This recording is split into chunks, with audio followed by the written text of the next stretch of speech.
নমস্কার বন্ধুরা, কেমন আছেন আপনারা সবাই? আশা করছি সবাই অনেক ভালো আছেন। আমার আজকের রেসিপি ফুলকপির মাঞ্চুরিয়ান।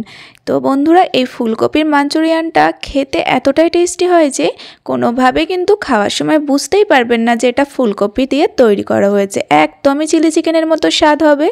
আর আপনারা যদি এই পদ্ধতিতে ফুলকপির মাঞ্চুরিয়ানটা বানিয়ে খেয়ে থাকেন তাহলে কিন্তু বারবার বানিয়ে খাবেন। আর বাড়িতে থাকা মাত্র কয়েকটা উপকরণেই আজকের রেসিপি বানিয়ে দেখাবো, তো যেটা দেখার পরে আপনারা কিন্তু খুব সহজেই বানিয়ে নিতে পারবেন। তো বন্ধুরা, ভিডিওটি কিন্তু স্কিপ না করে অবশ্যই প্রথম থেকে শেষ পর্যন্ত দেখুন। আর যদি রেসিপিটা ভালো লাগে একটা লাইক অ্যান্ড কমেন্ট করবেন। আর আমার চ্যানেলে যদি আপনি নতুন বন্ধু হয়ে থাকেন তাহলে অনুরোধ থাকলো আমার চ্যানেলটিকে সাবস্ক্রাইব করবেন।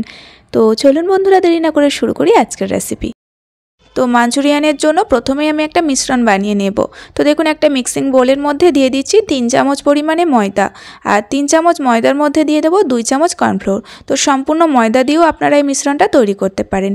এবার দিয়ে দেব হাফ চামচ লবণ আর হাফ চামচ গোলমরিচ গুঁড়ো, আর দিচ্ছি হাফ চামচ পরিমাণে কাশ্মীরি লঙ্কার গুঁড়ো। তো এই সমস্ত কিছু একসঙ্গে একটু মিক্স করে নেব খুবই ভালোভাবে। তো সব কিছু মিক্স করে নেওয়ার পরে এখন অল্প অল্প জল দিয়ে এখানে ব্যাটারটা তৈরি করে নিতে হবে একটু ঘন করে। তো যেভাবে আমরা বেগুনির জন্য ব্যাটারটা তৈরি করে থাকি তার থেকে কিন্তু একটু ঘন তৈরি হবে। আর প্রথমে বেশি জল দেবেন না, অল্প অল্প জল দিয়ে এরকম একটা ঘনত্বের ব্যাটার রেডি করে নিতে হবে। তো ময়দার ব্যাটারটা তৈরি করার পরে এখন একটা সসের মিশ্রণ তৈরি করে নেব। 2 চামচ টমেটো সস দিলাম, তার সঙ্গে 1 চামচ চিলি সস, 1 চামচ সয়া সস, আর দেব 1 চামচ ভিনেগার। সামান্য একটু জল দিয়ে সসের মিশ্রণটা তৈরি করে নেব। তো খুব একটা বেশি জল দেবেন না, 4 থেকে 5 চামচ মতো জল দেবেন। তো সসের মিশ্রণটা ফাইনালি এইভাবে তৈরি করে নিলাম। তো এবার এটাকে আলাদাভাবে আমি রেখে দেব। তো এবার আমি নিয়েছি ফুলকপি, এরকম ছোট ছোট টুকরো করে কেটে নিতে হবে। তো এগুলোকে এখন ভাপিয়ে নিতে হবে। তো ফুলকপিগুলো ভাপানোর জন্য আগে থেকে ফ্রাইং প্যানের মধ্যে কিছুটা জল দিয়ে দিয়েছি। এবার আমি দিয়ে দিলাম ফুলকপিগুলো, আর ওপর থেকে সামান্য একটু লবণ ছড়িয়ে দিলাম। একটু নেড়েচেড়ে প্রায় 2 মিনিট মতো চাপা দিয়ে ফুলকপিটা ভাপিয়ে নেব। তো ফুলকপিটা 2 মিনিট মতোই ভাপিয়ে নিয়েছি, চাপাটা খুলে নিলাম। তো এবার ফুলকপিটা নামানোর পরে একদম ভালোভাবে ঠান্ডা করে নেব। তো এইদিকে দেখুন ময়দার মিশ্রণটাও নিয়ে নিয়েছি, আর ফুলকপিগুলো ভালোভাবে ঠান্ডা হয়ে গিয়েছে। হালকা কুসুম গরম আছে, তাতে কিন্তু অসুবিধা নেই। এবার খুব ভালোভাবে ময়দার মিশ্রণের সঙ্গে ফুলকপিগুলো মাখিয়ে নিতে হবে, যাতে ফুলকপির প্রত্যেকটা জায়গায় মিশ্রণটা লেগে যায়। কিছুক্ষণ মাখিয়ে নেওয়ার পরে আরও 1 চামচ পরিমাণে কর্নফ্লোর দিয়ে দিলাম। তো এই সময় যদি কর্নফ্লোরটা দেওয়া হয় তাহলে ফুলকপিগুলো অনেকটা ভাজার পরে মুচমুচে হবে, আর তার সঙ্গে কোটিংটা ভালোভাবে তৈরি হবে। তো ফুলকপিগুলো কিন্তু এখন মাখানো হয়ে গিয়েছে। এবার ফুলকপিগুলো ভেজে নিতে হবে, তার জন্য দিয়ে দিচ্ছি রিফাইন্ড অয়েল। তেলের পরিমাণটা একটু বেশি দেবেন। ডুবো তেলে এই ফুলকপিগুলো ভাজতে হবে। আর তেলটা খুব ভালোভাবে গরম করার পরই ফুলকপিগুলো আমি দিয়ে দিচ্ছি। আর এই ফুলকপিগুলো আমি 2 বারে ভেজে নেব। প্রথমবারের জন্য দিয়ে দিলাম, এবার নেড়েচেড়ে ভেজে নিচ্ছি। ফুলকপিগুলো ভাজতে একটু সময় লাগবে, 5 থেকে 10 মিনিট সময় লাগবে। আর সময় ধরেই ভাজতে হবে, কারণ এই ভাজার মধ্যেই কিন্তু ফুলকপিটা অনেকটা সিদ্ধ হয়ে যাবে। পরে কিন্তু এটাকে আর চাপা দেওয়া যাবে না। তো দেখুন কতটা সুন্দরভাবে কোটিংটা তৈরি হয়েছে ফুলকপির মধ্যে। ফুলকপি বলে কিন্তু মনেই হচ্ছে না। তো দেখুন প্রথমবারের জন্য ফুলকপিগুলো ভাজা হয়ে গিয়েছে।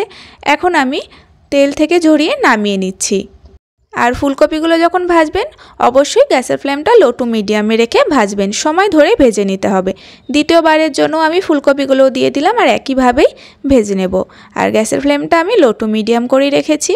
তো দেখুন আবারও আমি একইভাবে ফুলকপিগুলো ভেজে নিচ্ছি। আর দেখুন কতটা সুন্দরভাবে ভাজা হচ্ছে। তো ফুলকপিগুলো ভাজার সময় কিন্তু একটা জিনিস অবশ্যই খেয়াল রাখতে হবে, একদম ঠান্ডা তেলে দেওয়া যাবে না। আর গ্যাসের ফ্লেমটা অবশ্যই লো টু মিডিয়ামে রেখে সময় ধরে ভেজে নেবেন, তাহলে কিন্তু একদম পারফেক্ট ভাজা হবে।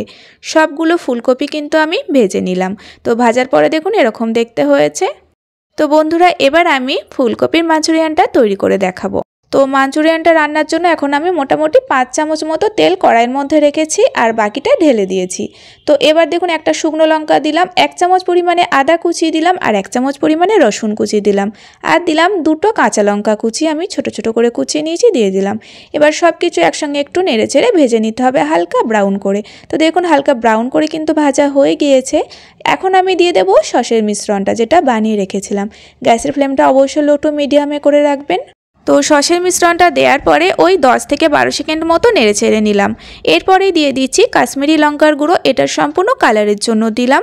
এবার আমি দিয়ে দিচ্ছি স্বাদ মতো লবণ, লবণটা এর আগেও দিয়েছিলাম তাই একটু বুঝে দিতে হবে। এবার দিচ্ছি 1/4 চামচ পরিমাণে গোলমরিচ গুঁড়ো আর স্বাদ মতো একটু চিনি দিয়ে দিলাম। তো চিনিটা কিন্তু খুব একটা বেশি দিইনি, 1/4 চামচ পরিমাণে দিলাম। এবার সব কিছু একসঙ্গে আবারও মিশিয়ে নিতে হবে। তো আরও 1 থেকে 2 মিনিট মতো ভালোভাবে মিশিয়ে নিলাম। তো কিছুক্ষণ মিশিয়ে নেওয়ার পরেই দেখবেন সসের মিশ্রণটা খুব ভালোভাবে ফুটে উঠবে। ঠিক সেই সময় দিয়ে দিতে হবে আগে থেকে ভেজে রাখা ফুলকপিগুলো। তো ফুলকপির এই মাঞ্চুরিয়ানটা কিন্তু একটু শুকনো টাইপের হয়। তো আপনারা যদি এর মধ্যে গ্রেভিটা পছন্দ করেন তাহলে কিন্তু সসের পরিমাণটা একটু বাড়িয়ে দিতে হবে, তাহলে গ্রেভিটা অনেকটা থাকবে। তো ফুলকপিগুলো দেওয়ার পরে কিন্তু 1 থেকে 2 মিনিট নেড়েচেড়ে নামিয়ে নিতে হবে, তাহলে কিন্তু মাঞ্চুরিয়ানটা রেডি হয়ে যাবে। আর দেখুন এই যে লঙ্কাটা আছে, এই লঙ্কাটা কিন্তু আমি এখন ফেলে দেবো।